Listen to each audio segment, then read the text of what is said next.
시청자 여러분 안녕하십니까? 대한민국이 잘 보이는 곳으로 모셔다 드리는 신통방통 정찬배입니다.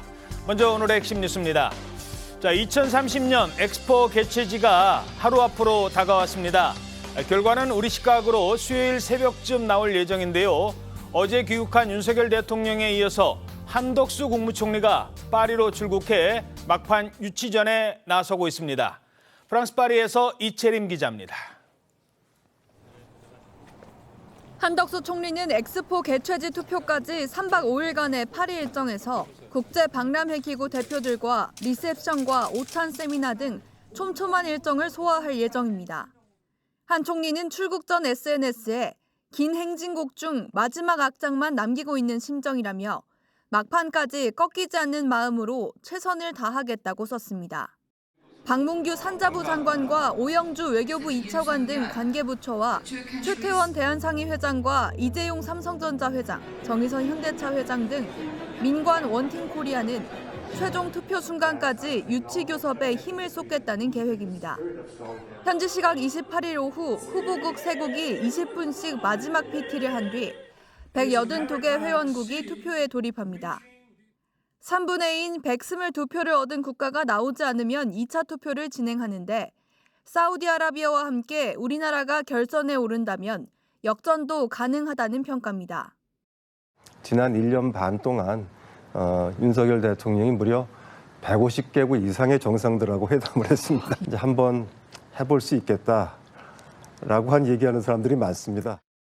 부산시는 루브르 박물관, 노트르담 성당 등 파리 관광지에서 한복 체험과 청사초롱 불 밝히기 행사 등을 진행하며 부산의 매력을 알리는 행사를 진행합니다. 프랑스 파리에서 TV조선 이채리입니다. 험지 출마 압박을 받고 있는 국민의힘 김기현 대표. 하지만 김 대표는 아직까지는 마이웨이인 것 같습니다. 조선일보 6면 기사입니다. 울산 간 김기현, 윤 대통령과 하루 서너 번씩도 전화한다. 라고 얘기를 했다는 겁니다. 지난 25일 김기현 대표 지역구인 울산에서 의정보고회까지 열고 자신은 대통령과 하루에 서너 번씩 전화를 한다며 이른바 윤심을 강조했다는 겁니다. 윤심. 자, 그런데 지난번에 인류한혁 신위원장에게는 뭐라고 했죠? 윤 대통령 측에서 거침없이 소신껏 하라라는 신호가 왔다고 했었잖아요. 그때. 그러니까 윤심을 언급하지 말라, 왜 윤심팔이 하느냐라고 강조를 했었습니다. 그랬던 김기현 대표가 이번에는 본인이 직접 이 윤심을 언급한 겁니다. 자, 김기현과 인류한 이 두 사람 전권을 주겠다라고 처음에 시작을 했습니다만 갈수록 갈등 국면, 지난번에 한번 만났음에도 불구하고 봉합되지 않고 있습니다. 자, 다시 한번 웃으면서 저 악수를 나눌 수 있을지 지금부터 짚어보도록 하겠습니다. 자, 먼저 김기현 대표가 12년 만이랍니다. 저 지역구에서 의정보고회 연계, 해마다 열은 것도 아니고 4년에 한 번씩 열었던 것도 아니래요. 자, 상당히 이례적인데 이곳에서 이 발언을 두고 이런저런 해석이 나오는 겁니다. 의정보고를 하면서 아무 얘기도 안 알려드리고 살짝 하려고 했는데 온 신문에 방송에 나오셔가지고 저는 대통령하고 자주 만납니다. 어떤 때는 만나면 한 3시간씩도 얘기하고요. 주제를 가지고서 막 이렇게 하는 게 아니고 그냥 프리토킹을 합니다. 대통령과는 프리토킹을 하는 사이랍니다. 자, 프리토킹하는 사이, 상당히 가까운 사이라는 거죠. 인유한 위원장이 대통령 측에서 신호가 왔다라고 말을 했을 때 그때는 이렇게 얘기했었잖아요. 들어보시죠. 당 내부 문제는 당의 공식 기구가 있습니다. 당내 구성원들과 잘 협의해서 총선 준비를 하고 당내 문제를 해결해 나가는 시스템이고 그것이 잘 작동되고 있습니다. 당무에 개입하지 않고 있는 대통령을 당내 문제와 관련돼서 언급하는 것은 바람직하지 않다고 생각합니다. 예. 자, 인유한 위원장에게는 윤심 마케팅 하지 말라고 저렇게 비판을 했었는데 지역에 내려가서는 대통령과 프리토킹한다. 이 상황 어떻게 보십니까? 그러니까 본인의 배경에 윤심이 있다. 뭐 이 얘기를 지금 하고 싶은 거잖아요. 근데 며칠 전까지만 해도 인요한 의장한테 윤심을 팔면 안 된다고 얘기했다가 본인은 지금 윤심을 강조하지 않으면 안 되는 상황으로 몰렸다. 저는 이렇게 봅니다. 아. 그렇죠? 지금 윤심을 안 꺼냈다가는 그냥 대표직을 그만둬야 되는 상황으로 몰렸기 때문에 본인이 저기 가서 열지 않던 의정보고에도 열어서 뭐 윤심을 강조했다. 이렇게 보거든요. 예. 그만큼 초조하다. 하는 거에 저는 반증이라고 생각을 합니다. 초조하다. 초조하다. 왜냐하면 인요한 혁신위원장이 지금 그 입장 표명을 하라고 얘기한 게 대략 12월 초입니다. 얼마 안 남았잖아요. 예. 그러니까 거의 막판 초읽기 수순으로 들어간 것 같은 느낌인데 그러다 보니까 본인이 아마 그냥 제 해석입니다만은 마지막 저항을 하고 있는 것이 아닌가.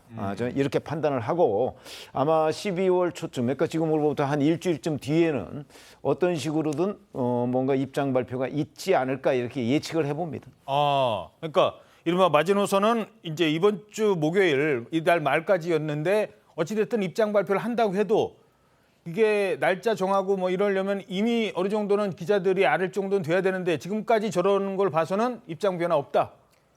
아니죠. 그거는 이제 여러 가지 생각을 할 수가 있다는 거예요. 그래요?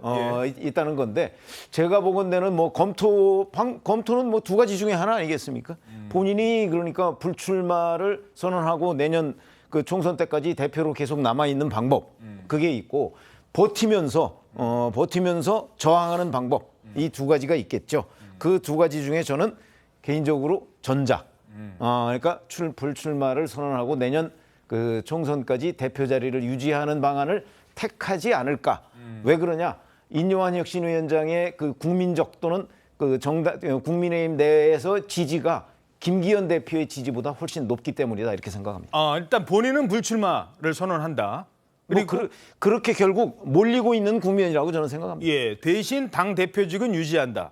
본인은 불출마를 이번에 그게 잠시 뒤에 전해드리겠습니다만 이해찬 대표가 민주당 전 대표가 지난 총선에서 선택했던 방법이기도 합니다.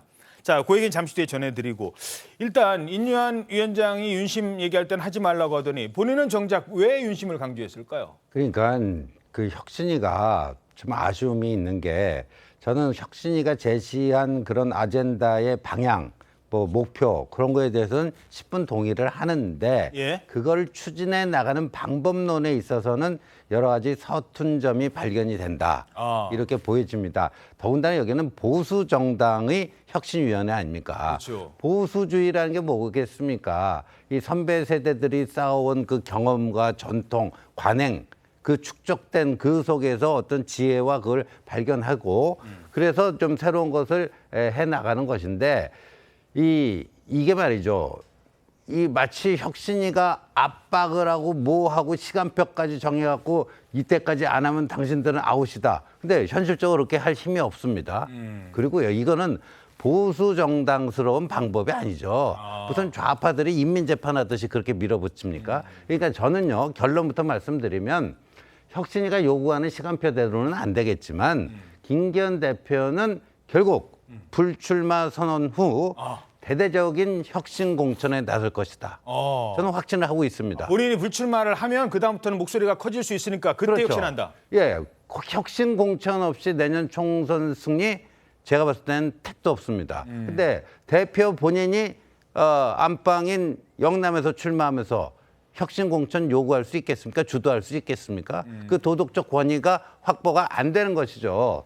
그래서 결국은 저는 이제 그렇게 가는 과정이고 그런데 김기현 대표의 그런 결단이 혁신에 등 떠밀려서 가는 게 아니라 본인의 정치 인생을 되돌이켜 보고 고뇌장 결단으로 이렇게 나오는 그런 모습을 만들어야 되지 않겠습니까? 그러려면 시간이 좀 필요하겠네요. 네, 시간이 좀 필요하고 그러니까 이제 뭐 대통령과의 그 친소 관계도 뭐 그런 차원에서 나온 거라고 봅니다. 두 분의 공통점은 결국은 내년 총선에 불출마로 갈 가능성이 높답니다. 근데 이제 이거를 지금 등 떠밀려 나가듯이 지금 그만 나가세요. 그러니까 이렇게 나가는 게 아니라 이 김기현 대표도 정치 인생이 있고 또 앞으로의 목표가 있는 거기 때문에 이런 무대를 누군가는 만들어주고 본인 스스로 만들 시간이 필요하다는 겁니다. 아닌가요, 김기현 대표님? 이거 아니면은 어떻게 될지 모르겠습니다. 어찌됐든 자, 목요일까지 결단하라는 혁신위의 최후 통첩을 받은 상황입니다. 자, 김기현 대표 말씀은 전해드렸고, 이번에 또 한 사람이 있습니다. 바로 이 사람과 유사하다는 분석도 있죠. 버스 92대 4,200명, 바로 이 사람입니다.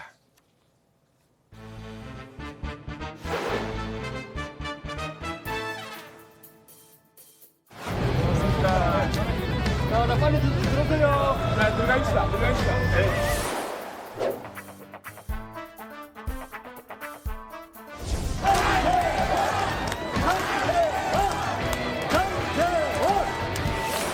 사상 노후 지역이 청단과 행정이 어우러진 곳으로 변하고 있습니다. 그런데 서울 가래요. 안 돼요! 그런데 서울 가랍니다. 저는 제 단량한 정치인생 연장하면서 서울 가지 않겠습니다, 여러분. 그런 분한테 묻겠습니다. 네, 저기까지였어요. 그러니까 그런데도 저보고 서울 가래요. 저는 안 가겠습니다. 권력자 얘기도 했었잖아요. 권력자 누구 말하는 거지? 윤 대통령 말하는 거 아니야? 그 해석까지 나왔었는데 그 뒤로 아직 별 얘기가 변화가 없어요. 어떻게 보십니까?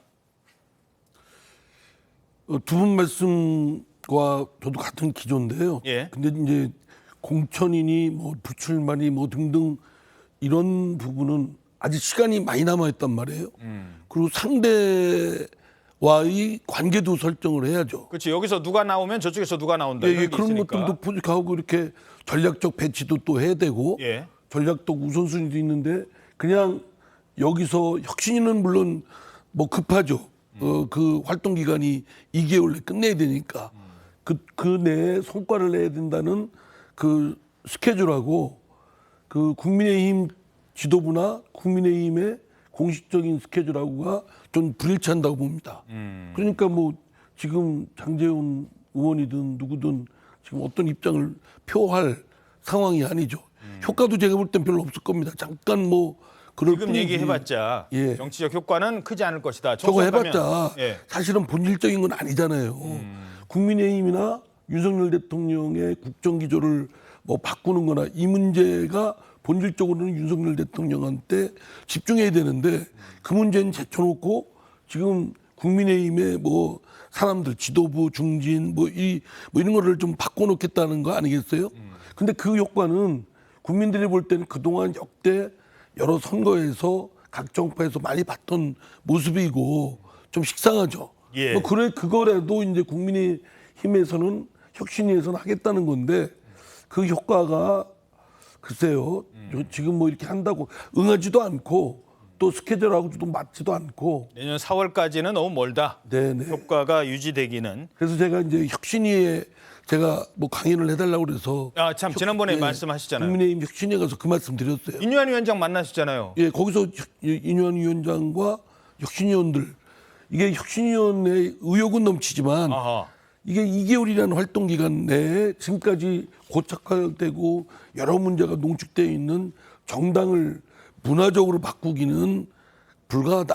그러니까 마음 너무 막 의욕을 너무 많이 높이 세우지 말고 할 수 있는 것부터 먼저 하시라. 저 때인데요. 그때 인유한 위원장은 뭐라고 하셨습니까? 그래도 내가 혁신이 이 정도 했으면 뭔가 반응은 있어야 될 것 아닙니까? 이 정도 하셨을 것 같은데. 그냥 듣고만 계시더라고요. 제가 너무 이렇게 혁신위원들 의욕이 좀 넘치시는 것 같아서 그 하고 싶은 건 많지만 그 2개월 내에 할 수 있는 건 사실 얼마 안 되고 대부분의 혁신위가 사실은 평가에서 잘 못했다 이런 평가인데 혁신위가 태생적으로 2개월밖에 안 되고 외부에서 온 분들도 대부분이 계신데 예. 그분들이 해야 할 성과라는 게 얼마나 되냐. 그러니까 좀 속도도 조급증도 좀 덜 하시고 천천히 하시라 이런 말씀 드렸는데. 알겠습니다. 자, 근데 그 김기현 대표는 불출마해서 앞으로 이제 저런 당 대표직을 계속 유지를 한다면 장제원 의원 같은 경우는 윤핵관에서 이게 불출마 선언과 윤핵관이 아니다라는 것과는 관계가 또 없을 수도 있고. 아니 이미 장제원 의원은 아까 여원산악회 행사를 저렇게 대규모로 가짐으로써 저는 이른바 윤핵관 반열에서 탈락했다고 보거든요. 왜냐하면 저런 걸 보고 윤핵관이라는 게 결국 윤석열 대통령의 핵심 관계자인데 윤석열 대통령이 어떤 생각을 했을까? 뭐 이런 걸 우리가 연상해 본다면 아마 윤 대통령은 이미 장제원 의원에 대해서 여러 가지의 생각 끝에 아주 부정적인 인식을 저는 뭐 기자들은 모르지만 아마 내지 않았을까 이렇게 생각을 하고요. 이런 것들은 이제 우리 언론에서 제대로 주목하지 못하는 가운데 아마 용산이나 여권 핵심과 장제원 의원 간에 뭔가 물밑 대화들이 있을 거라고 저는 봐요. 그런 것들의 결과물로 장제원 의원의 이제 출마 문제. 왜냐하면 출마 문제는 본인의 출마 불출마의 문제뿐만 아니고 사실 거기에서 나오는 부산 사상에서 나오는 민주당 후보가 누가 되느냐. 만약에 장제원 의원을 그냥 대책 없이 거기서 뺐다가 사상구 의석을 하나 잃을 수도 있거든요. 그렇죠. 뭐 아마 이런 부분까지도 종합적으로 검토할 걸로 보고 장제원 의원이 자기 서울 안 간다고 했지 계속 출마한다고는 얘기 안 한 거잖아요. 그러니까 상황을 좀 더 지켜봐야 되겠습니다. 서울 안 가면 부산에서 부산시장 출마하는 것도 가능성이 있는 건가요? 부산시장 출마하려면 뭐 내년 총선 불출마하고 부산시장 출마할 수도 있는 거 아니겠어요? 그러니까 그런 부분은 조금 더 두고 보자는 거죠. 두고 보자. 두고 봐야 될 때라는 겁니다. 자, 그렇다면 이 혁신위는 어떤 문제가 있을까? 혁신위는 아무 문제가 없는 걸까? 제대로 굴러가는 걸까? 오늘자 서울신문 일면 기사 보시죠. 혁신위에 3가지가 없다고 합니다. 3가지가. 뭐가 없느냐? 지도부에 호응이 없다. 당 지도부에 호응이 없다. 그다음에 당의 전권 위임한다고 했는데 위임 받은 것 같지도 않다. 그리고 총선에 대한 위기감도 없다. 이대로는 잔혹사다. 잔혹사. 잔혹사라는 게 뭡니까? 혁신위도 망하고 그 뒤에 뭐 비대위 구성해도 그것도 망하고 총선까지 이기지 못한다? 지금 그런 어두운 전망을 할 수도 있다는 거예요. 혁신위 내부 분위기는 어때요 지금? 특히나 이 혁신위 안에서도 비정치인 출신 또 정치인 출신 위원 간의 의견 대립이 좀 있어 보이는데요. 말씀하신 대로 이 혁신위 존립 여부를 놓고도 당장 해산해야 한다 이런 주장부터 12월 말까지 임기를 다 채워야 한다 이런 주장까지도 팽팽하게 맞서면서 지금 경론이 오가는 등 각종 불화가 있었던 걸로 전해지고요. 특히나 이제 당 안팎에서 지도부 사퇴와 비대위 전환설을 잠재우고 총선을 현 체제로 치르려는 지도부와 혁신위를 단순히 위기 탈출용으로 소비해서만은 안 된다. 혁신위가 낸 혁신안에 대해서 수용할 수 있을 때까지 혁신위를 운용해야 된다. 이런 반대론자 간의 힘겨루기가 작동했다. 이런 말들도 지금 나오면서 혁신위 내부 분열도 조금 벌어지고 있는 상황인 걸로 보입니다. 그러니까요. 지금 누군지는 알려지지 않고 있습니다만 어떤 혁신위원은 나 이대로라면 빨리 조기 해체하자라는 분도 있고 나 나오겠다라는 분도 중간에 있었던 것 같아요. 그러니까 지금 누구 그러니까 인유한 위원장이 일단은 잠재우는 상황인 것 같습니다. 목요일 그래서 지난번에 최후 통첩이라고 제시를 한 겁니다. 이달 말까지. 좀 시간을 갖자는 겁니다. 혁신위 입장도. 자, 그렇다면 희생하겠다라는 사람이 나타났어요. 근데 여기에 인유한 위원장이 너무너무 고맙답니다. 바로 그 사람을 만났습니다.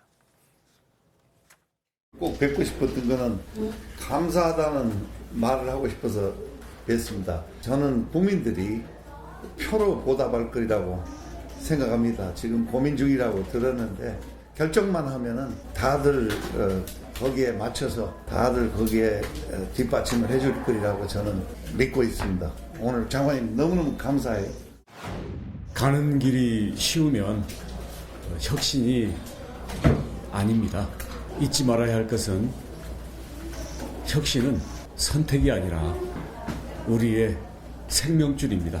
국민과 당을 위해서 필요한 일이라면 무엇이든지 제 역할을 아끼지 않을 생각입니다. 자, 요거만 짧게 질문드리죠. 참 인유한 위원장 입장에서는 얼마나 고마울까요, 원희룡 장관이?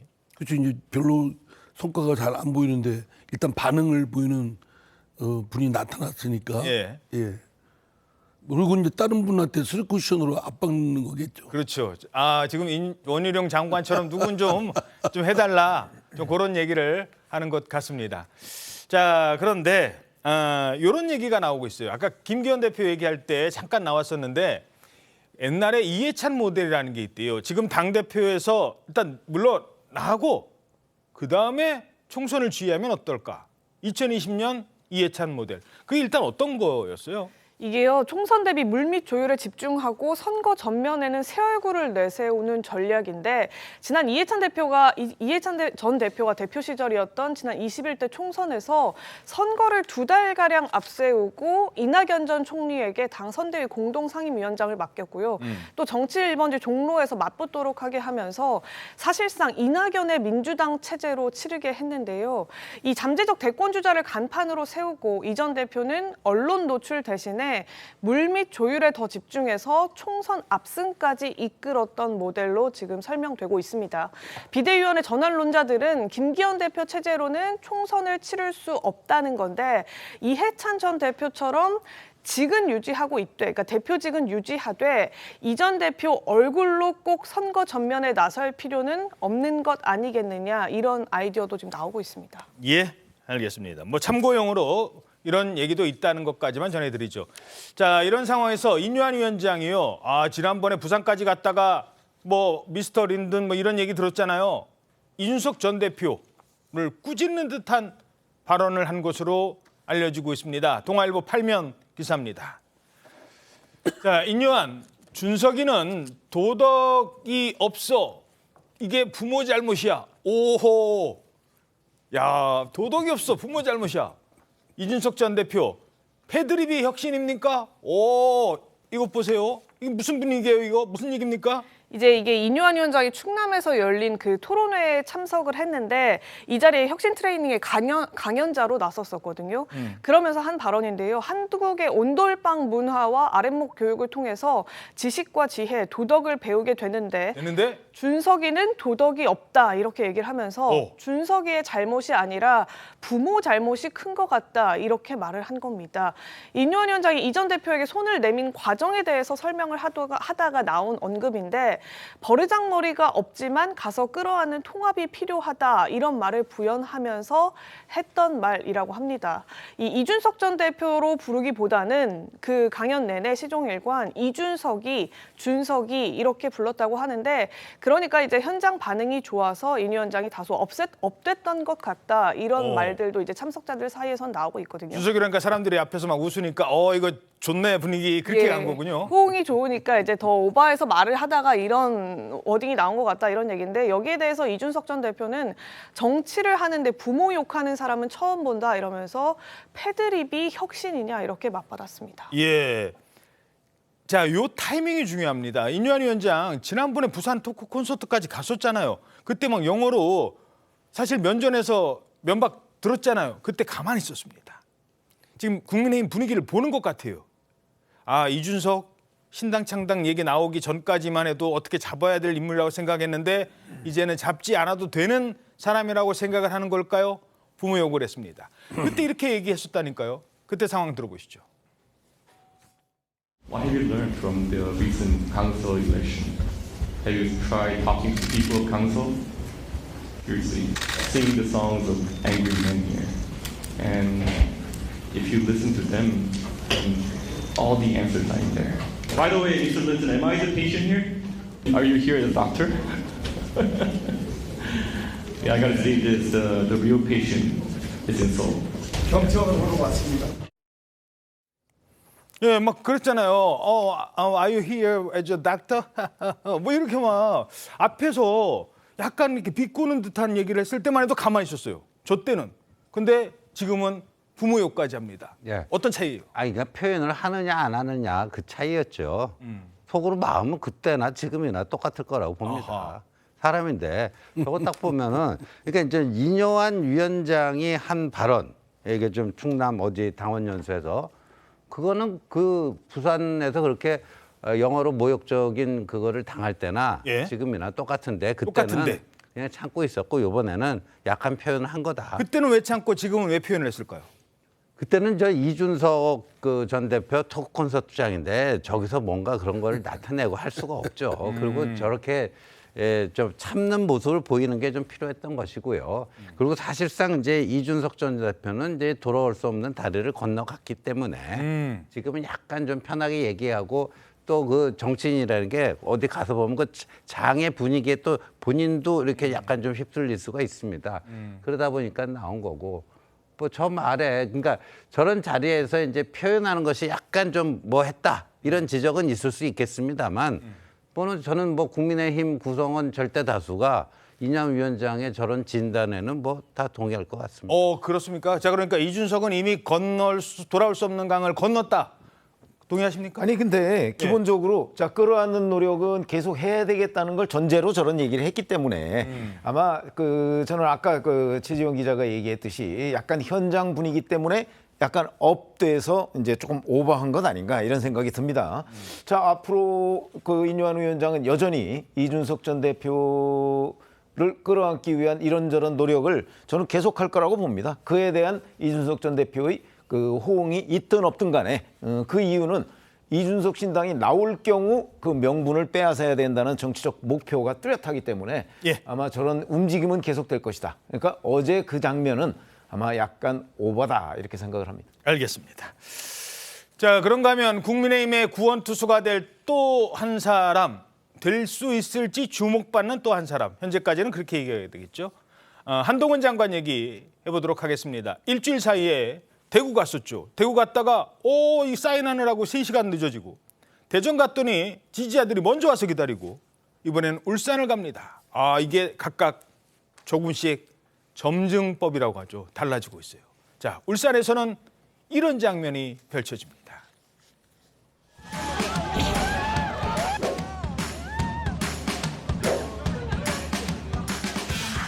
장관님 사랑해요. 사랑해요, 사랑해요.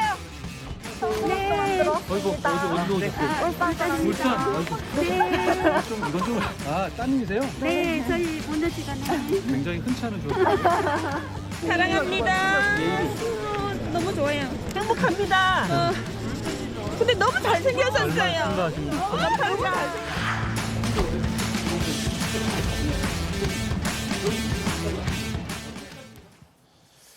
자, 장관의 지방 방문이 저랬었던 적이 있었을까요? 역대 법무부 장관들 다 지방 갔었습니다. 근데 한동훈 장관은 열기가 뜨겁습니다. 게다가 조금씩 달라진다는 거예요. 저희들이 신통방통에서 포착한 장면 화면으로 정리를 했는데요. 자, 각 방문지마다 눈에 띄는 점이 있습니다. 대구 갔을 때만 해도요, 한동훈 온대 이거 잘 몰랐던 것 같아요. 그러니까 한동훈 장관을 보고서 와, 한동훈이다 하고서는 사람들이 사진 찍어주세요, 사인해주세요 였습니다.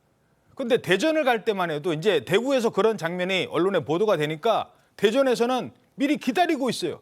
지지자들이. 그러면서 꽃다발을 주는 겁니다. 그러니까 이거 봐라. 이건 거의 총선이 아니라 대선 분위기인데. 자, 그러더니 결국 어제는 울산에는 도토리까지 나옵니다.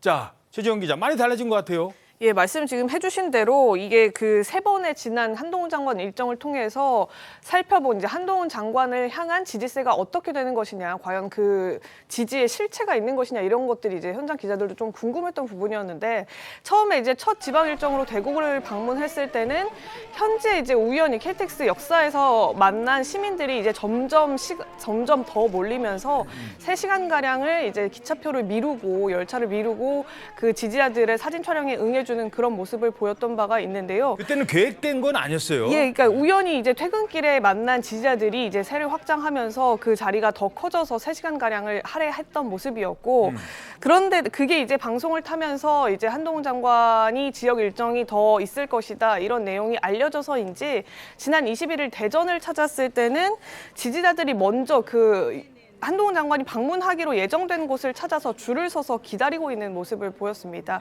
거기다가 일부 지지자들은 꽃다발을 갖고 와서 한 장관에게 직접 건네는 모습 방금 보신 것처럼 있었는데 그에 더해서 지난 금요일에는 도토리를 좀 그려달라, 장관님 도토리를 그려주세요 이런 요청도 나왔다고 합니다. 여기서 잠깐, 도토리요?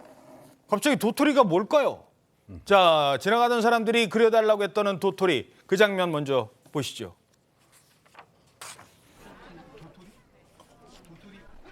그냥 먹는 도토리가요? 네, 도토리. 이렇게 되는 거? 이렇게 되는 거?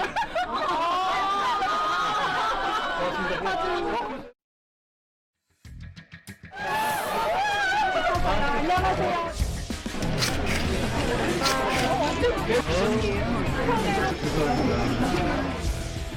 장관님 여기 도토리 끓여주시나?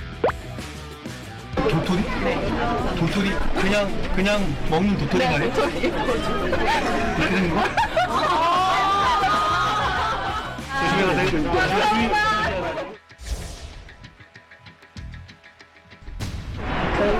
시험 치는 조카들 덕분에 시험 잘 계속 그럽니다. 집을 치는 그건 내가 먼저 알아. 그거 하면 너무 욕먹어. 진짜요? 조심히 가세요. 네. 응원합니다. 자, 도토리. 처음에 한 4일 전만 해도 어느 분이 그려달라고 할 때 도토리요? 도토리 이렇게 그리는 건가? 하고선 그려줬어요. 근데 아마 3, 4일 지나고 나서 이 도토리가 아마 일부 지지층들 사이에서 무슨 의미인지를 알았던 것 같아요. 도토리, 디귿, 티귿, 리을. 어떤 의미가 있는 거예요, 최주영 기자? 이게 지금 한동훈 장관 팬덤 사이에서는 도토리라는 단어의 초성을 따서 디귿, 티귿, 리을 이렇게 얘기하는 게 대통령을 뜻한다고 아하. 합니다. 그래서 이제 팬덤 사이에서 이제 통용되는 대통령의 은어로 도토리, 이제 대통령을 직접 거론할 수는 없으니까 한 장관에게 피해를 주지 않는 선에서 도토리라고 표현하자, 이렇게 해서 도토리를 그려달라 이렇게 요청을 했던 건데 예. 그 처음에 그림을 그려달라고 요청했을 때만 하더라도 한 장관이 갑자기 무슨 도토리 그림이냐 이런 반응을 보이다가 예, 저 때만 해도 그랬거든요. 이렇게 그리는 건가 했어요. 예, 근데 뭐 한 장관 이미 뭐 팬덤도 있고 팬카페도 있고 그 안에서 이제 팬들이 대화를 나누고 뭐 정모도 하고 이런 수준의 이제 입지에 오르다 보니까 이 도토리의 뜻이 뭔지도 금방 캐치를 할 수 있었던 것 우리도 같아요. 알겠죠, 이제. 예, 그래서 이제 그 다음에 또 어떤 다른 지지자가 이번에는 그냥 초성을 써달라, 디귿, 티귿, 리을을 써달라 이렇게 요청하니까 더 이상 이제 그 뜻을 내가 알기 때문에 직접 써줬다가는 내가 욕먹을 것 같다 이러면서 그렇지. 거절하는 장면이 포착이 되기도 했습니다. 그럼요. 윤 대통령이 이 방송 볼 수도 있는데 지금 저 얘기 나오면 안 된다고 생각을 했을 것 같아요. 어찌됐든. 야, 도토리까지 나왔어요, 지금. 이 상황 어떻게 보십니까? 글쎄요, 정치인들한테 팬덤은 늘 있는 거지만 지금 정치인으로 변신하기 직전이라고 저는 이제 판단을 하는데 예. 그런데 이미 다른 웬만한 정치인들보다 훨씬 더 팬덤이 두껍게 형성이 되고 있다 하는 건 뭐 저는 중요한 의미를 갖는다고 보고요. 물론 저기에 나온 팬덤이 뭐 숫자상으로 보면 얼마 되겠습니까? 그렇죠. 그러나 저런 현상들은 앞으로 이제 정치인으로서 본인이 독립했을 때 어떤 그 하나의 기반이 된다는 거죠. 그러니까 이른바 우리가 왜 흔히 뭐 미천 얘기를 많이 하지 않습니까? 예. 그런 점에서 본다면 다른 정치인들의 정계 입문 분위기 때와 지금 한동훈 장관의 정계 입문 직전 분위기는 상당히 다르다. 이거는 결국 한동훈이라는 정치인에 대한 이제 국민의힘 지지자들의 기대치를 반영하는 거다 이렇게 보시면 되겠습니다. 게다가 이게 대구부터 시작을 해서 지역이 일단 보수의 핵심부터 시작을 해서 중부지방, 울산까지 이렇게 점점 확산이 되고 사람도 늘어나고 도토리 그려달라는 분들은 주로 젊은 여성들이었지만 막상 가보면 젊은 여성만 있는 것도 아니래요. 많은 연령층이 있다고 하고. 어떻게 분석하십니까? 그래서요, 저는 저 한동훈 장관 저 열풍을 보면서요, 이제 2021년이었죠. 3월 4일에 윤석열 당시 검찰총장이 사퇴를 하고 그때 이제 그 보였던 국민적 관심, 열기. 그때 대구 내려갔을 때. 예, 대구 내려왔을 때 그런 게 있었죠. 그리고 또 그 과거에 보면 이제 안철수 지금 국민의힘 의원이 정치에 노크할 때 이른바 서울시장 나온다 안 나온다. 안철수 뭐 신드롬이다, 안철수 신드롬. 현상 뭐 이런 얘기까지 있지 않았습니까?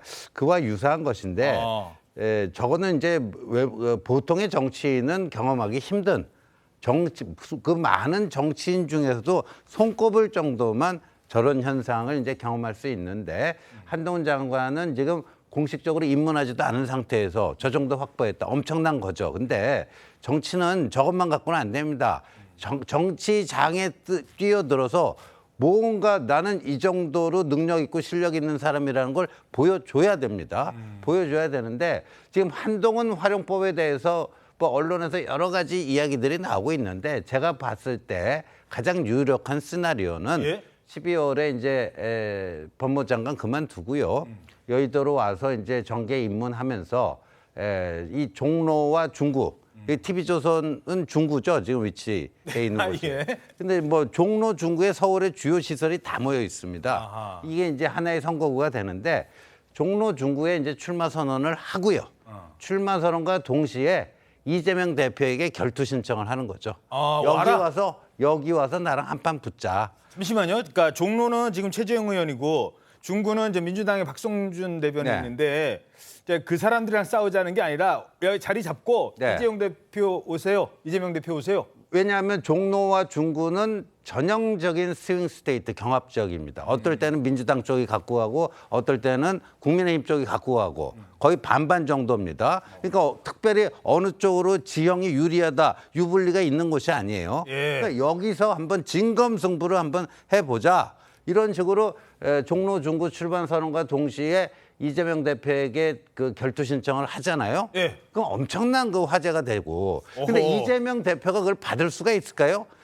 제가 봤을 때는 99% 못 받는다. 그 받을 거면 작년 그 6월 1일 국회의원 보궐선거 때 분당갑이 나가야지 왜 연고도 없는 개항을로 갔겠습니까? 아니 그러면 이재명 대표 입장에서는 인천에서는 지금 원희룡 장관 와서 지금 같이 한판 붙자고 하고 종로에서는 또 한동훈 장관 오라고 하고 그래서요. 그거를 이제 당 차원에서 전략을 잘 짜겠지만요. 제가 이렇게 그 그림을 그려보면요. 한동훈 장관이 먼저 나가서 이렇게 하고요. 그 이재명 대표가 못 올 거라고 봐요. 종로 중구로. 그때 이제 원희룡 장관이 개항으로 출격을 하는 거죠. 잠깐만요. 우리 신지호 의원님이 아주 상당히 정무수석으로 가셔야 되는데. 그러시 정말 아주 감각적인 말씀을 제안을 하셨는데, 근데 제가 조금 전에 여의도에서 누가 종로에 출마하겠다고 선언을 했답니다. 국민의힘 누구라고요? 하태경 의원인데요. 어허! 지금 10분 뒤죠. 9시 45분에 국회 소통관 기자회견장에서 기자회견을 하겠다고 공지를 했습니다. 서울 종로에 출마하는 것을 선언하겠다 이렇게 기자들에게 알렸는데 하태경 의원 같은 경우에는 그동안 수도권에 출마하겠다라는 이제 공식 선언을 한 이후에 어느 지역에 출마할지를 놓고 계속 고민을 해왔거든요. 그러니까 그 지역을 생각하면 그 지역에 오랫동안 있었던 지역위원장이 또 있고 다른 이제 범외에 인사들이 있고 또 이런 야권에선 또 누가 나오고 이런 것들까지 고려를 하다 보니까 서울은 물론 이제 경기권까지도 고민을 했었는데 막상 결론은 일찍은 못 내렸었던 걸로 알려지고 있습니다. 근데 어찌됐든 종로로 지금 출마 선언을 한대요. 결국에는 정치 1번지 종로에서 맞붙겠다 이런 포부를 밝히는 겁니다. 야, 잠깐만요. 조금 아까 얘기하셨으니까 하실 말씀 많을 것 같은데. 일단 뭐 장기에서 뭐 핵 맞는다고 하잖아요. 포나 차를 여기다 딱 들려고 했는데 지금 상이나 마가 와서 먼저 딱 왔어요. 전략이 확 바뀌는 건데 어떻게 보세요? 하태경 의원님 그저께 저한테 전화했습니다. 그리고 종로 출마 의사를 밝히길래 내 생각에는 그 한동훈 장관이 이렇게 하는 게 제일 아주 좋은 시나리오 같다 그랬더니 그러면 그렇게 되면 뭐 정리가 되겠죠. 이렇게 또 얘기하더라고요. 뭐 거기까지만. 그러면 정리가 된 건지 안 된 건지는 모르겠습니다만 먼저 왜냐하면 하태경 의원 같은 경우는 먼저 부산에서 나오겠다라고 선언했고 또 먼저 종로에 출마하겠다고 선언했어요. 뭐 하태경 의원 얘기 조금만 해보죠. 어떻게 분석하십니까? 그러니까 본인이 이제 상징적인 의미를 갖는 지역구에 출마를 하겠다 이렇게 지금 판단을 한 것으로 보이는데 사실은 서울 종로 출마는 이제 종로와 중구가 합쳐질 것이냐 아니냐 뭐 이런 문제부터 결론이 나야 돼요. 그러니까 시간이 조금 필요합니다. 그런데 지금 본인이 종로를 선점을 해버리면 이미 현역 의원 중에 최재형 의원이 있잖아요. 저렇게 되고 그래서 뭔가 이제 이렇게 그 여권에서 제대로 그 교통 정리가 안 된 상태에서 본인이 얘기를 한 걸로 보입니다. 저렇게 되면 이제 결국은 뭐 그 안에서 국민의힘 지지자들이 그 선택을 하는 수밖에 없겠죠. 그런 건데 뭐 그 전에 여권에서 아마 교통 정리를 하게 될 겁니다. 왜냐하면 전체적인 그림을 놓고 종로 중구라는 이 정치 1번지라고 하는 이 지역에 그 딱 맞는 상징성을 가진 인물이 누구냐 하는 것들을 이제 여권에서 교통 정리를 하고 정 안 되면 경선을 하겠죠. 하지만 또 하태경, 최재경, 그다음에 최재형, 그다음에 한동훈 장관 어느 한 사람도 국민의힘에서는 한 지역에서 경선에서 사라진 걸 원하지는 않는 분들이기 때문에 또 그런 점도 있는 것 같습니다. 한동훈 장관이 총선에서 어떤 역할을 해야 된다고 보십니까? 조언을 해주신다면. 조언할 일은 갖고. 근데 제가 보기에는 그 전해 들은 바에 의하면 한동훈 장관이 대구에서의 지지가 상당히 높은 것 같습니다. 그러니까 대구 경북에서 지지가 높고 아마 본인이 지금 그 대민주당 의원과의 그런 대립각을 세운 이미지 때문에 그 소위 그 국민의힘 지지자들 결속시키는 효과는 클 거라고 보고요. 예. 다만 확장성 면에서는 본인이 굉장히 노력을 많이 해야죠. 확장성은 노력해야 된다. 아직. 지금은 거의 뭐 민주당의 몇몇 의원들하고 대립각을 세워서 그 이미지가 지금 이렇게 많이 굳어져 있거든요. 예. 그러면 정치인은 사실은 뭐 그런 것도 필요하겠지만 좀 더 포용적이고 좀 더 부드러운 이미지 좀 이런 게 좀 필요한 덕목인데. 예, 알겠습니다. 자, 한동훈 장관이요. 부드럽게 만나는 사람이 있고 강하게 만나는 사람이 있어요. 부드러운 이미지가 필요하다고 조언하셨잖아요. 유권자들 만날 때는 되게 부드럽습니다. 뭐 사진 도토리도 그려주고 뭐 사진도 찍어주고. 기자들이 질문할 때는 말을 아껴요. 혹시 얘기했다가 이게 총선에 뭔가 영향을 미치는 발언을 해서 나중에 뭐 탄핵한다 이런 제로에 들을까 봐. 민주당을 향해서는요. 아주 단호한 입장을 보이고 있습니다. 자, 뭐라고 했느냐? 암컷 발언한 최강욱 전 의원을 언급하면서 이렇게 직격합니다. 최강욱 전 의원이 이것이 민주주의다 뭐 이런 식으로 논란이 된 적이 있거든요. It's democracy, stupid 이랬다는 거죠? 네. 미국에서 만약에 어떤 정치인이 공개석상에서 오바마를 흑인 비하 용어로 지칭하면 즉각적으로 영원히 퇴출될 겁니다. 인종 혐오나 여성 혐오 같은 건 그런 식의 용어를 공개적으로 구사하는 사람이나 집단은 민주주의의 공론의 장에서 퇴출되는 것이 세계적인 룰이고 저는 우리 국룰도 마찬가지여야 한다고 생각합니다. 자, 이 말에 바로 또 이 상대에서는 이렇게 얘기를 합니다. 최강욱 전 의원은 저게 바로 탄핵 사유다. 그동안의 본인의 발언에 대해서 말을 아끼고 조심하고 기자들 연락도 안 받다가 저 발언 딱 나오니까 이게 민주당이다 멍청아 요 말 한마디 나오니까 저건 탄핵 사유야라고 즉각 반발합니다. 자, 어떻게 분석하시겠습니까? 탄핵 사유는 헌법과 법률에 위반하고 그 위반 정도가 심각해야 되는 거잖아요. 그건 우리가 다 알잖아요. 과거 노무현 전 대통령 그 탄핵했을 때. 자, 그러면 이게 민주당이다 멍청아는 무슨 법을 위반했을까요, 과연?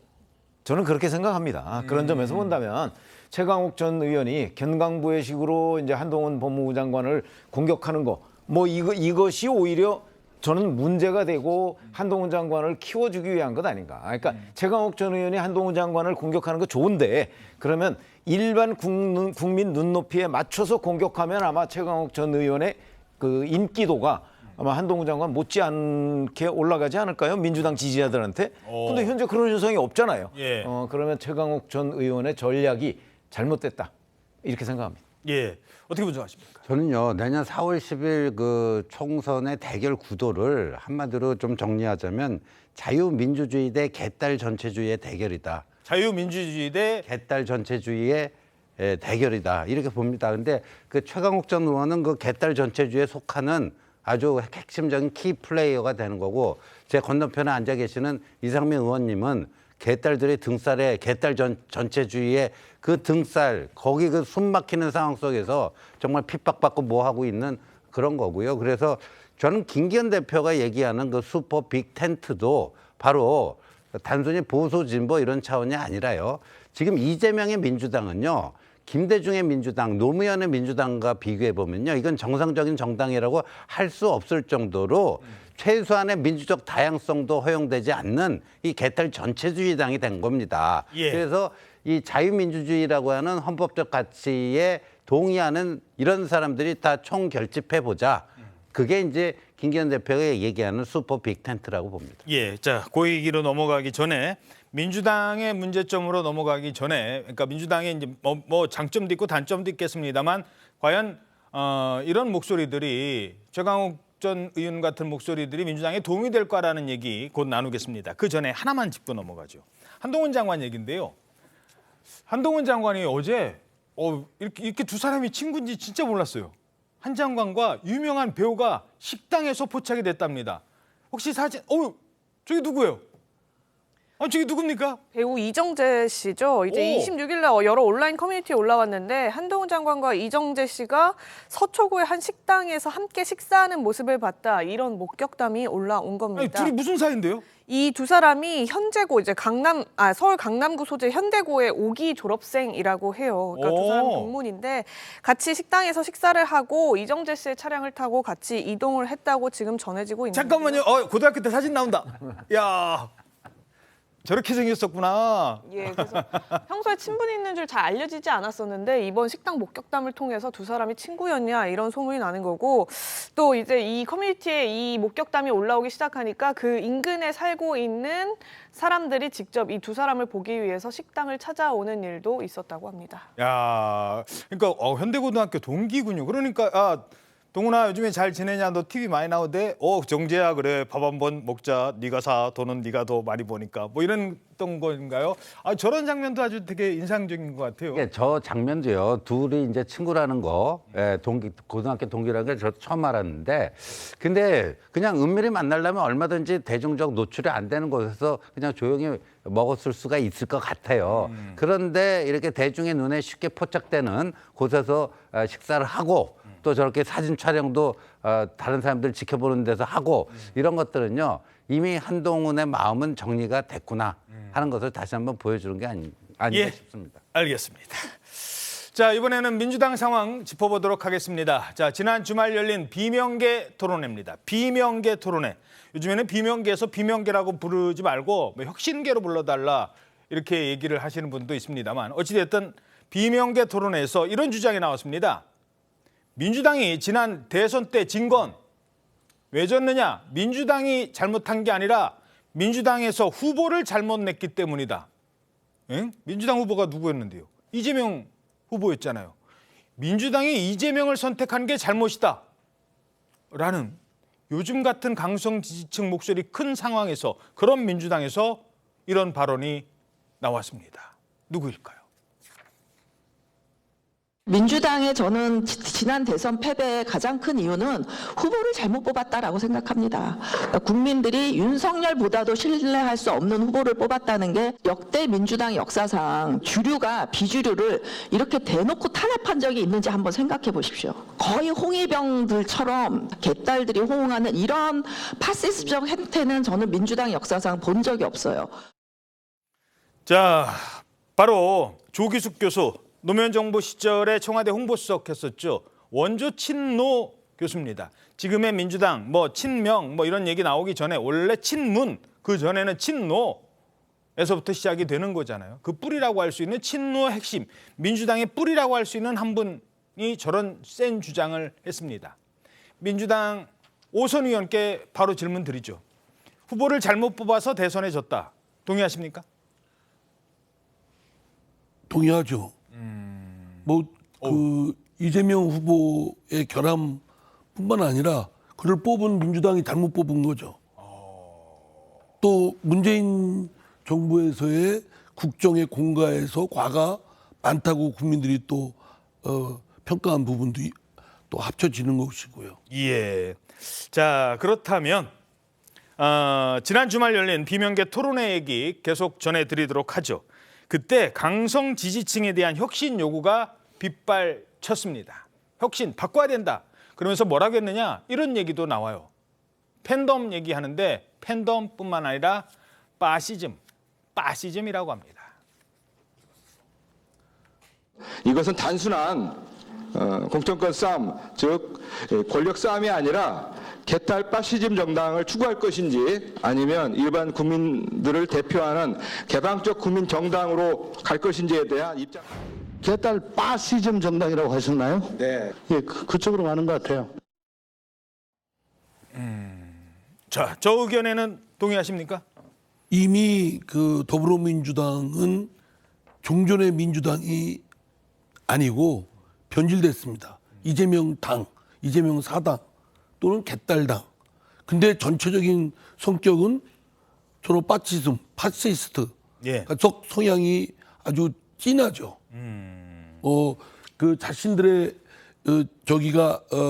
견해와 다른 거면 절대 용납치 않고, 그리고 용납치 않은 정도가 아니라 아예 공격을 집단적으로 린체를 가하고 그리고 이제 자신들이 설정한 어떤 그 뭐 최고 지도자든지 뭐 대표든지에 대해서는 또 맹종하고 성역화하고 그러니까 제가 딱 규정짓기를 일색 이견을 허용하지 않는 일색 그리고 맹종 그리고 성역화 그냥 그대로 지금 더불어민주당은 그렇게 극명하게 보여주고 있죠. 이상민 의원님, 제가 이상민 의원님 출연하셨는데 바로 직접 질문 드리기가 조금 애매해서 드릴까 말까 했는데 바로 질문 드려야 될 것 같습니다. 네. 국민의힘과의 얘기가 계속 오고 가고 있는데 국민의힘에서 좀 와라라는 얘기도 있고 일단 민주당 그거는 뭐 그냥 저 몇몇 이렇게 의원들께서 예. 그냥 이렇게 덕담을 하는 수준이지 뭐 저하고 뭐 어떤 채널이 있어서 오고 가고 한 얘기는 없고 예. 저도 뭐 국민의힘 가겠다라고 뭐 이렇게 공식적으로 얘기한 적이 없고 예. 다만 민주당에 대한 그 결별 예. 민주당과의 결별을 12월 초까지 하겠다. 그게 결정되면 그 다음에 가능성은 뭐 열어놓고 제가 출마를 무소속으로 할 수도 있고 또는 뭐 신당을 해서 어떻게 신당에 같이 참여할 수도 있고 아니면 기존에 있는 국민의힘도 생각할 수 있고 그 가능성을 다 열어놓고 생각하지만 지금 단계에서는 그걸 생각하기에는 좀 너무 복잡하죠. 예.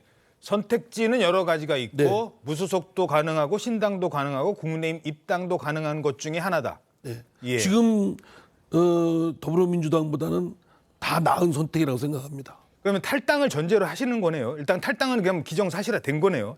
당을 나오시는 거는. 그렇게 기정사실로 몰고 가시니까 이제 예. 할 말이 없는데. 그러면 제가 이렇게 그건 어쨌든 12월 초까지 제가 예. 말씀드리기로 했으니까 좀 지켜보시죠. 뭐. 이런 질문을 드리죠. 이 자리에 나오신 패널이 그런 지적을 하셨어요. 아니 당의 오선 중진 의원이 당을 지금 나가겠다라고 걱정할 만큼 화가 나 계시고 당에 이만큼 실망을 했으면 적어도 당 지도부가 말리는 척이라도 해야죠. 아니 오선 의원이 어디 가십니까? 민주당에 남아 계셔야죠. 싫어도 그런 척이라도 해야 된다는 지적이 있는데 당 지도부 중에 누구라도 전화 와서 탈당하면 안 된다고 말씀하신 분 없습니다. 그리고 오히려 왜 안 나가냐? 나갈 테면 나가봐라. 뭐 이렇게 얘기하는 또 주변에 몇 사람들은 있죠. 오히려 왜 나가려면 빨리 나가라?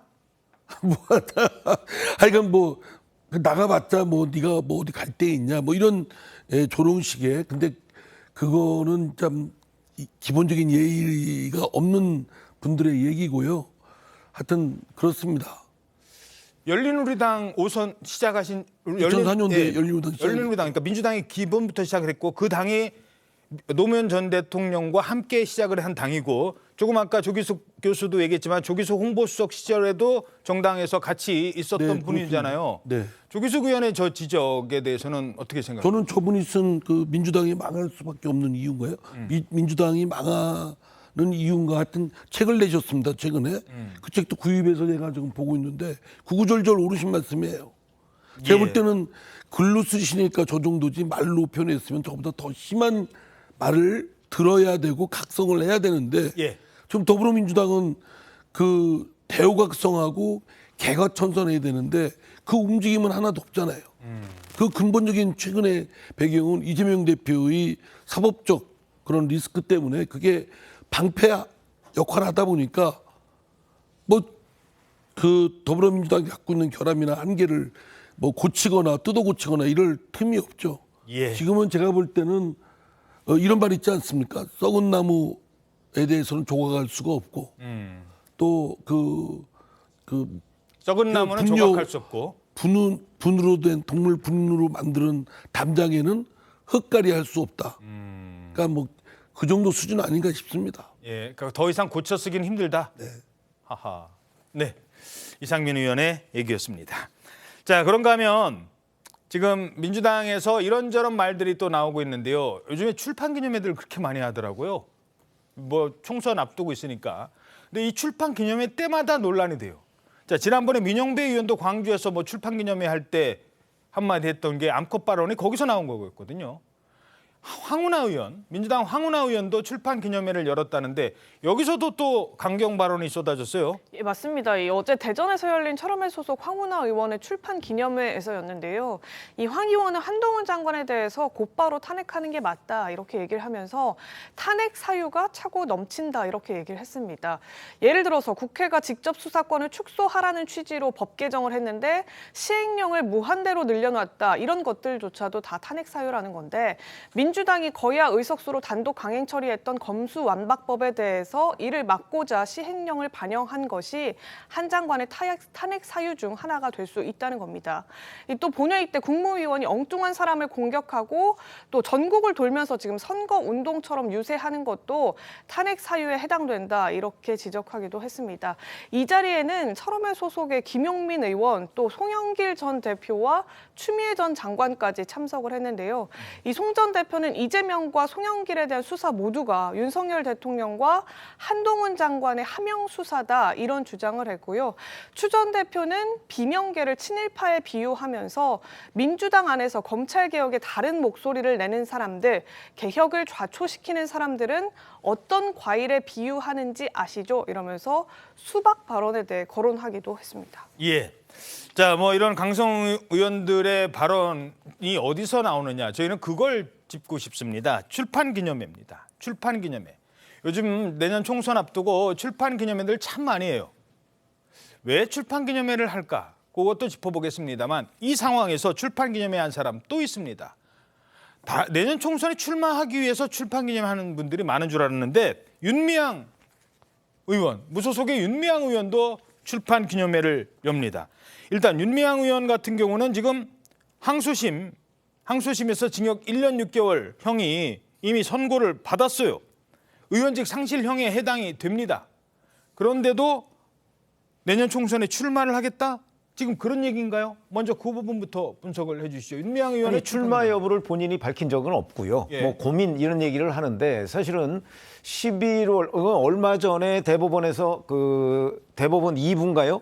거기로 배당을 했습니다. 예. 그러면 정상적이라면 내년 총선 전에 아마 대법원 확정 판결이 나올 가능성이 높습니다. 보통 4개월 내로 나오니까. 자, 그러면 총선 출마를 아예 못 하잖아요. 예. 그런 사람이 왜 출판 기념회를 했을까? 그런 점도 의문이고. 예. 또 출판 기념회에 원래 뭐 그 추미애 전 장관도 저기에 이야기꾼으로 나와 있고요. 또 조국 전 법무부 장관도 영상 편지를 보냈어요. 예. 뭐 그러면 거기에서 또 여러 가지 강성 발언이 쏟아졌습니다.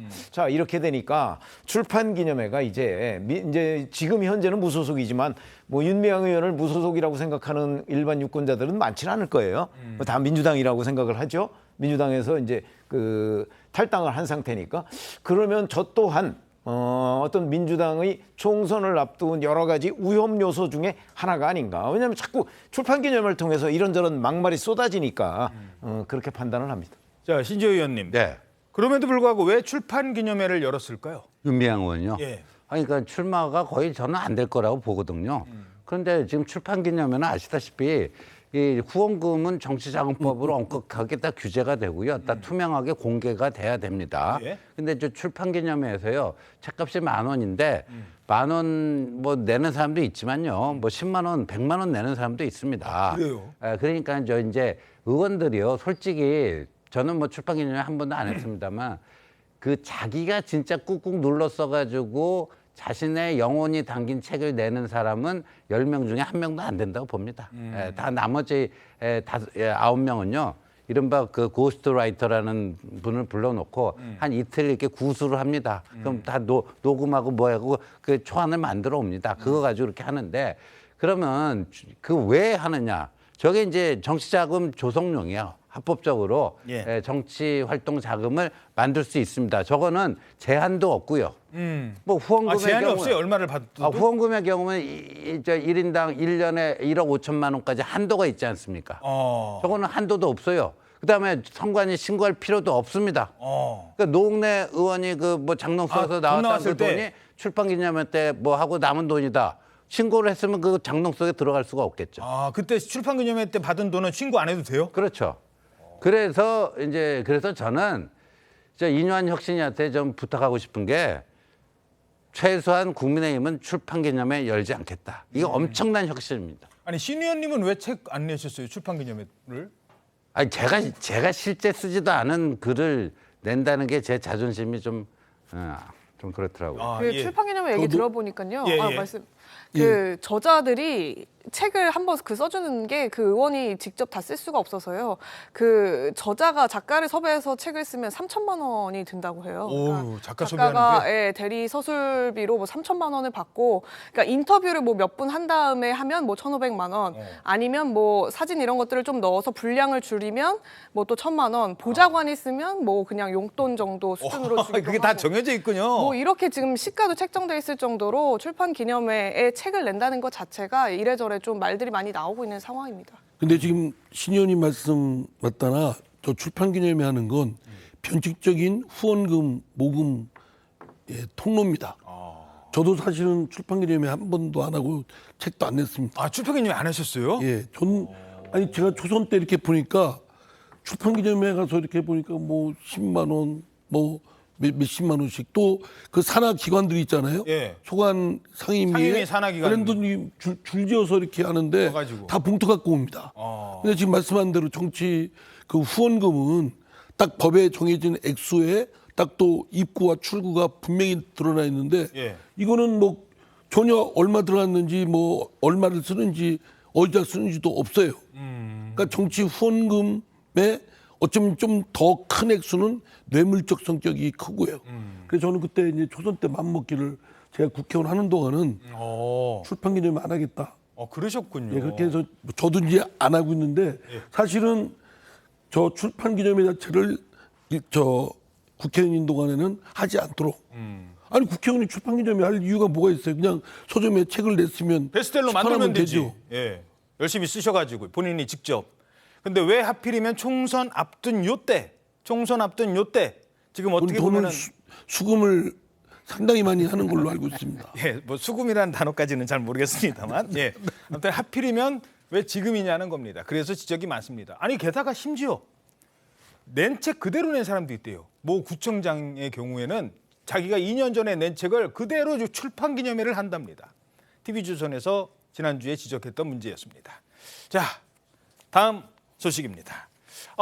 책을 낸 사람이 또 있네요. 가석방으로 풀려난 전경심 전 동양대 교수.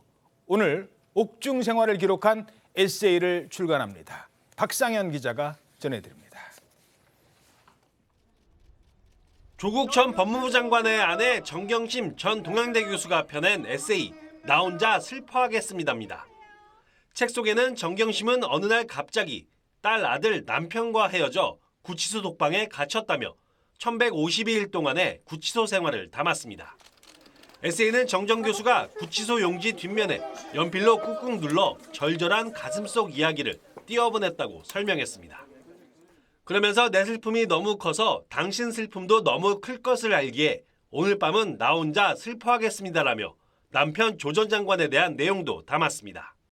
조 전 장관과 딸 조민 씨에 이어 정 전 교수까지 에세이를 출간하는 겁니다. 책 구매 또 서명을 통해서 저에 대해서 많은 위로와 격려를 해주셔서 너무 고맙고. 정 전 교수는 딸 조민 씨의 동양대 표창장 위조 등의 혐의로 기소돼 대법원에서 징역 4년을 확정받았습니다. 내년 8월이 만기지만 지난 9월 가석방으로 풀려났습니다. 하지만 아들의 입시 관련 1심에서 유죄가 인정돼 징역 1년이 추가됐고 현재 2심 재판이 진행 중입니다. 자녀 입시 비리와 청와대 감찰무마 혐의로 기소된 조 전 장관의 항소심 재판 결과도 이르면 내년 2월에 나올 전망입니다. TV조선 박상현입니다. 축구 국가대표 황의조 선수 이 동영상 몰래 촬영했다는 이 동영상 논란 새로운 전환점을 맞고 있습니다. 지금까지는 피해자 한 명인 것으로 알려졌잖아요. 근데 이 문제의 동영상이 또 있을 가능성이 있다고 합니다. 아니, 또 다른 사람이요? 예, 지금 경찰이 그렇게 보고 있는 건데요. 그러니까 기존에 유포된 영상 이외에 또 다른 피해자와 관련된 또 다른 영상이 있을 수도 있다라고 경찰은 의심하고 있는 거예요. 왜냐하면 기존에 나왔던 그 피해자 말고 또 다른 사람이 나도 피해자다라고 지금 A 씨 말고 B 씨가 등장을 한 상황이기 때문에 경찰이 지금 사실관계를 알아봐야 되는 것이고, 그래서 황의조 선수가 썼던 여러 대의 휴대폰, 그리고 노트북 이거를 다 확보해서 지금 디지털 포렌식으로 자료 복구를 하고 있습니다. 아, 그러니까 포렌식을 하면요, 황의조 선수 뭐 지웠다고 해도 다 남아 있는 거예요. 휴대전화에, 노트북에. 그래서 그걸 포렌식하고 있다는 겁니다. 지난번 피해자도 황의조 측에서 이게 한번 이렇게 찍히면요, 여성이 얼마나 피해를 입느냐, 누군데 누구 뭐 이런 얘기 하잖아요. 그거를 은근히 흘렸다라고 판단되는 입장문을 내서 논란이 됐었잖아요. 그렇습니다. 사실상 피해자에 대한 2차 가해가 아니냐라는 논란이 계속되고 있는데요. 사실 피해자 입장에서는 이 신원이 특정되게 된다라고 한다면 사실 엄청난 고통을 당할 수 있기 때문에 그렇죠. 굉장히 조심스러운 부분입니다. 게다가 경찰에서 앞서 말씀 주신 것처럼 디지털 포렌식 작업들을 하고 있기 때문에 추가로 피해자가 더 나올 가능성도 있거든요. 예. 그렇기 때문에 이제는 더 이상 피해자에 대한 2차 가해 우려가 없도록 이런 부분에 대해서 조금 더 주의하는 모습을 보여줘야 되겠습니다. 그러니까 입장문이랍시고 내놓고 그때 상대 여성은 뭐 방송하는 사람, 방송하는 공인이고 현재 결혼까지 한 분이라는 얘기를 황의조 측에서 슬쩍 흘린 거예요. 그러니 사람들이 아니 결혼까지 했다고? 황의조랑 그 촬영을 같이 한 사람이? 그리고 방송하는 사람이야? 그럼 우리도 아는 사람인가? 막 이렇게 되는 거예요. 자, 여기에 대해서 황의조는 이렇게 주장하고 있습니다. 역시 황의조의 주장입니다. 이거 보시죠. 상호 인식하에, 자, 장기간 교제하면서 상호 인식하에 촬영 삭제를 반복했다. 불법 촬영 아니다. 아니, 상호 인식 아래? 이게 무슨 말이에요? 결국 이 부분이 지금 피해 여성과 그리고 황의조 선수 측의 입장이 완전히 정반대로 엇갈리는 부분이라고 할 수 있을 텐데요. 예. 우리가 성폭력 처벌법상 카메라 등 이용 처벌죄가 있습니다. 그 촬영죄는 상대의 의사에 반해서 촬영을 했을 때 성립하는 범죄입니다.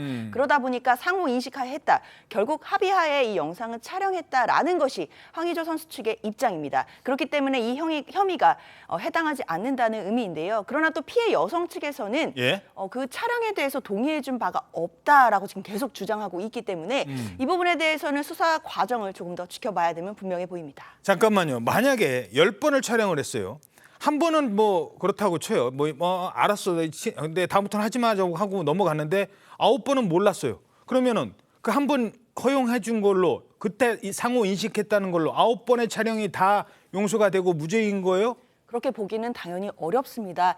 만약에 뭐 수회에 걸쳐서 촬영이 있었는데 한 번에 대해서는 일시적으로 허용을 해줬다라고 하더라도 그 이후에 있을 촬영에 대해서도 모두 허락해줬다라고 보기는 좀 어렵기 때문입니다.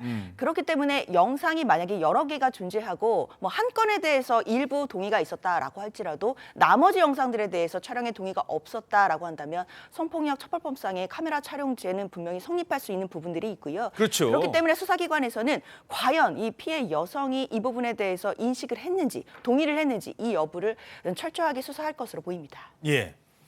자, 이러면서 황의조 선수 측은요, 자신도 영상 유포의 피해자다라고 하죠. 그러니까 나는 휴대전화를 내가 잃어버렸는데 그 잃어버린 휴대전화를 누군가 가져가서 유포를 했어요. 그러니까 저는 피해자예요. 내가 유포하려고 한 적 없어요라고 하잖아요.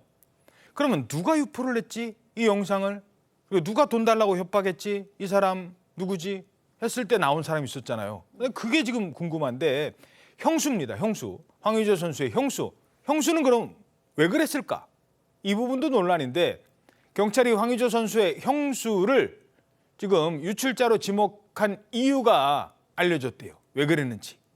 뭐였습니까? 예, 지금 황의조 선수는 형수가 유출했을 리가 없다라고 하고 있거든요. 예. 하지만 경찰은 형수가 유출했다라고 보고 있는 거예요. 그 이유가 뭐냐면 그 유포자가 협박 메시지를 보낸 계정에 IP를 추적을 했더니 그 동선이 황의조 선수의 동선하고 일치한다고 합니다. 그럼 같이 다녔다는 같이 다녔다는 얘기인데 황의조 선수의 형수가 바로 매니저 역할을 했으니까 같이 다녔을 거 아니냐. 그리고 또 그 협박 메시지를 보냈을 당시에 딱 그 시점에 황의조 선수가 묵었던 숙소에 형수도 같이 묵었었고 그리고 또 협박 메시지가 보내졌던 그 영상이 들어있는 황의조 선수의 휴대폰을 형수가 건네 받아서 대신 사용했던 적도 있다고 지금 경찰이 조사를 했고 휴대전화를 황의조 선수 휴대전화를 형수가 쓴 적도 있다고요? 네, 대신 받아서 빌려서 쓴 적도 있고 그다음에 그 딱 유포가 된 시점이 있거든요. 네. 유포가 된 시점으로부터 2시간 후에 황의조 선수의 형수가 IP 위치 추적에 대해서 검색을 했던 그러한 기록도 확인이 됐다고 합니다. 아, 그렇군요. 참고로 형수는 형과 함께 황의조 선수의 매니저 역할을 했습니다. 여기까지 말씀드려야 될 것 같고. 자, 형수는 휴대전화에 문제 동영상이 있다는 걸 그러면 휴대전화만 보고 이거 문제 있네라고 안 하잖아요. 뭐 시동생 거 잠깐 빌렸을 수는 있죠. 근데 휴대전화 안에 이런 영상이 있다는 건 그건 어떻게 알게 된 거예요? 일단 현재까지 알려진 바로는요. 지난 봄에 형수가 남미 여행을 가기로 했었나 봅니다. 예. 그때 이제 마땅히 가져갈 휴대폰이 없었는데 황의조 선수가 본인이 쓰지 않는 휴대폰을 건네준 겁니다. 그리고 잠금 장치도 되어 있지 않았고요. 아무래도 그만큼 신뢰하는 사이였다라는 걸 보여주는 지점이기도 합니다. 특히나 황의조 선수 그리고 이제 황 선수의 그 형의 부부가 3명이서 같이 휴대폰을 서로 간의 것들을 보여주기도 하고 그만큼 서로 간에 가까운 사이였었기 때문에 그 과정에서 형수가 자연스럽게 그 폰 안에 들어있는 그런 영상들에 대해서 알게 된 것은 아닌가라는 추측들이 가능한 지점입니다. 예. 참, 자, 이 부분 좀 더 수사가 진행돼 보면 알 수 있을 것 같습니다. 현재까지는 이 형수와 황의조 선수의 관계 이런 부분에 대해서는 추측만 있지 사실과 다르다는 점도 말씀드리죠. 어찌됐든 그러나 이 황의조 선수 측에서는 형수에 대해서는 처벌을 원하지 않고 있습니다. 다음 소식입니다. 자, 허경영 대선 후보, 서울시장 후보면 늘 단골 손님처럼 나왔던 허경영 대표가 운영하는 종교시설이 있습니다. 하늘궁. 이 하늘궁이라는 곳에서 사망사고가 발생합니다. 지병 치료를 위해서 하늘궁에 입소한 80대 남성이 사망한 겁니다. 자, 일단 무슨 일이 발생한 겁니까? 네, 지난 23일 오전에 아버지가 돌아가셨다. 하늘궁에서 제공한 우유를 마셨다라고 하는 119 신고가 접수가 된 거예요. 경찰이 출동해 보니까 실제로 하늘궁에서 운영하는 모텔 2층에서 숨져 있는 80대 남성을 발견했습니다. 이 80대 남성이 지병이 있어서 요양원에 있다가 최근에 하늘궁에 입소했는데 그 하늘궁에서 이른바 불로유라고 하는 우유를 마셨다고 합니다. 우유 이름이 불로유입니다. 저 지금 화면에 나오는데 허경영 불로유 저게다 그러니까 늙지 않는다는 우유예요, 말하자면? 그렇습니다. 예, 저런 우유인데 근데 이제 저것 때문에 사망한 것인지 지병 때문에 사망한 것인지 그건 모르니까 지금 경찰이 사인을 조사하고 있습니다. 야, 아까 그 우유 좀 다시 한번 볼 수 있을까요? 세상에 무슨 우유가 있길래 내용물이 뭔지 모르겠습니다만 저렇게 불로유. 글쎄요. 사망한 사람은 이 불로유를 마셨다고 합니다. 불로유가 뭔지 허경영 대표는 이 불로유에 대해서 이렇게 주장해 왔습니다. 병 있는 그대로 놔두면 이 불로유가 이대로 물이 돼. 그러면 이거는 허경영을 써놓은 거야. 그러면 이게 완전한 불로유가 됐죠? 그러면 이거는 하루만 써놔도 쓰는 즉시 불로유로 바뀌어. 그러니까 이게 사막에 가서 있든 뜨거운 데 가서 있든 그냥 불로유가 다 돼. 썩는 일이 있나? 없어. 여러분이 정인이지? 안 썩는다는 거. 아하, 내가 말을 하니까 목이 칼칼하니까 나도 한번 먹어볼까? 예. 불로유가 뭐예요? 불로유가 일반 우유라고 합니다. 근데 일반 우유에 허경영 대표의 스티커를 붙이고 허경영이라고 이름을 외치면 일반 우유가 불로유가 된다고. 잠깐만요. 그러니까 불로유 스티커 붙이고 허경영 하면은 우유가 바뀌는 거예요? 네, 우유가 바뀐다고 그렇게 설명을 한다고 합니다. 그러면서 저거는 일단 불로유가 되면 그 썩지 않고 상하지 않고 만병이 사라진다고. 만병통치예요? 네. 그런데 문제는 뭐냐면 썩지 않는다, 상하지 않는다 이게 문제인데 안 상하니까 냉장고에 넣을 필요가 없잖아요. 아하, 그걸 그냥 상온 보관 오래 뒀구나. 상온 보관을 한다는 거예요. 그래서 이게 사람 몸에 좀 위험할 수 있는 거 아니냐. 근데 저게 실제로 그럼 사인하고 연관이 있는 부분인 건지는 지금 경찰이 현재 조사하고 있습니다. 예. 자, 그래서 평소에 일반 우유에다가 허경영 스티커 붙여놓고 자, 이게 불로유입니다. 이걸 마시면은 만병통치 뭐 이렇게 얘기를 해서 팔았겠죠. 뭐 무료로 줬겠습니까? 하지만 아직까지는 이 불로유와 사망 원인과의 연관성은 드러나지 않았습니다. 그 전까지 말씀드리는데 사람이 죽었잖아요. 당연히 경찰로서는 이 부분 엄정하게 수사를 해야 될 것으로 보이는데요. 먼저 우선 이 남성의 정확한 사인을 파악을 해야 됩니다. 그렇기 때문에 국가수에 부검도 의뢰를 할 예정이고요. 또한 이 우유에 독극물이 검출될 수 있을 수도 있기 때문에 독극물 검사까지도 진행할 예정이라고 그렇게 밝혔습니다. 그러니까 결국 이 남성의 사인과 이 우유와의 연관성을 밝혀낼 수 있을지가 핵심이 될 것 같고요. 예. 그리고 또 이 하늘군 관계자 측에서는 일단 뭐 입소한 지 이 해당 남성이 입소한 지 이틀밖에 안 됐다 뭐 이런 취지의 이야기들을 하고 있는데 중요한 것은 이 우유를 직접 판매하지 않고 이 스티커를 판매했다라고 알려져 있더라고요. 그러니까 그 불로유를 만들어준다는 그 스티커를 판매하고 일반 우유에다가 스티커를 붙이면 불로유가 된다 뭐 이런 취지이기 때문에 네. 스티커 판매만으로도 과연 이 부분과 연관성을 인정할 수 있을지에 대해서도 수사기관이 엄정하게 좀 들여다봐야 될 것 같습니다. 잠깐만요. 우리는 우유를 판 게 아니다. 이게 만약에 우유병이라면 우유에다 붙이는 스티커만 판 거다. 그러니까 우유가 나중에 잘못된 거는 내 잘못 아닐 수도 있다. 네, 일단 그런 취지로 읽히는 입장들이 나오고 있는데요. 물론 자세한 입장이나 자세한 수사 어떤 과정들은 앞으로 지켜봐야겠지만 일단 하늘궁 측에서는 우유를 판매한 것은 아니라는 겁니다. 스티커를 판매한 것이고 신도들이 뭐 우유를 가지고 와서 거기다 스티커를 붙이고 허경영이라는 이름을 외치면 불로유가 된다. 이런 취지의 주장을 하고 있기 때문에 과연 관련돼서의 사인과 그리고 이 죽음의 연관성에 대해서는 수사기관에 어떤 밝혀야 될 과제로 남았습니다. 알겠습니다. 자, 다음 소식입니다. 칭따오 맥주 아시죠? 최근에 그 왜 소변 그 있지 않습니까? 만드는 제조 과정에서 중국에서 그 소변 난리가 났어요. 지금 칭따오요. 안 먹는 사람 무지하게 많습니다. 아니 뭐 제 개인적인 생각이 아니라 매출 감소로 엄청나게 고생하고 있어요. 그 소변 하나 때문에. 근데 이번엔요. 칭따오엔 뭐죠? 양고기엔 칭따오. 뭐 이런 얘기 있잖아요. 양고기 얘기 있는데 지금 화면 보시죠. 지금 저분 뭐 하고 있는 거예요, 지금? 지금 저게 뭐냐면 양고기를 입으로 발골하는 모습인데요. 입으로 뼈를 빼내는 거예요? 그렇습니다. 저것이 이제 최근에 그 중국 동부 안후이성의 한 정육점에서 저런 일이 벌어졌다고 영상이 올라온 거예요. 아니 칼로 안 하고 입으로 해요? 그렇습니다. 저 이제 그 발골하는 사람은 뭐라고 주장을 했냐면 숙련된 기술자는 침을 묻히지 않는다라고 하면서 저게 수십 년 동안 사용되고 있는 기술이다라고 저 영상에서 주장했다고 합니다. 야, 저 그냥 입으로 그냥 저 뼈를 빼내는 거예요. 아니 저게 위생적이라고요? 저게 위생적입니까? 저건 그냥 이 남성의 황당한 주장일 뿐이죠. 중국 현지에서도 이 영상 때문에 난리가 났는데요. 당연히 비위생적이다, 역하다 이런 반응들이 쏟아져 나왔습니다. 중국 위생 당국도 조사를 거쳤는데요. 알고 보니 이 해당 정육점에서 구독자를 끌어모으기 위해서 했던 이런 일들로 확인이 됐다라고 말을 했고요. 뭐 아까 전에 뭐 전통적 기법이다라고 했는데 그런 거 아니다라고 입장 밝혔습니다. 예, 알겠습니다. 저희는 1분 뒤에 돌아오겠습니다. 네, 오늘 아침 대한민국 잘 보이셨습니까? 오늘 하루 당신의 대한민국을 신통방통이 응원해드리겠습니다. 여러분 고맙습니다.